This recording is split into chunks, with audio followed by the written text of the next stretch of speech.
Ինչ էր ասում Նիկոլ Փաշինյանը, հիշում եք մուրճը ձեռքին, ֆռում էր էլի փողոցներով և խոստանում էր խաղաղություն, մեզ ընդդիմադիր ուժերին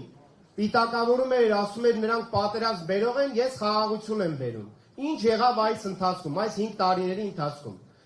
Ադրբեջանը հարձակվեց Հայաստանի ինքնիշխան տարածքի վրա, այն տարածքի վրա, որ այսօր քարտեզը ձեռքը սարքել են բուկլետ և ֆռում են, այդ տարածքի վրա հարձակվեց, մոտ Երևանի չափ տարածք գրավեց և կարող եք ուսումնասիրել և տեսնեք, շատ մեծ ամրաշինական աշխատանքներ են կատարել և բացարձակ միտք չունեն այդ տարածքներից դուրս գալու։ Ինչ եղավ դրանից հետո, Արցախը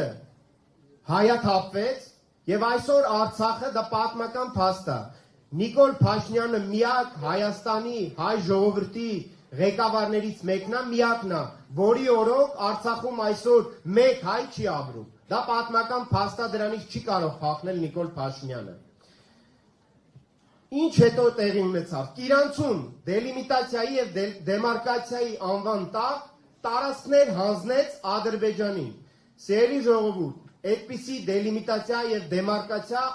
աշխարհում երբեք չի եղել, երբեք այդպիսի օրինակ չի եղել։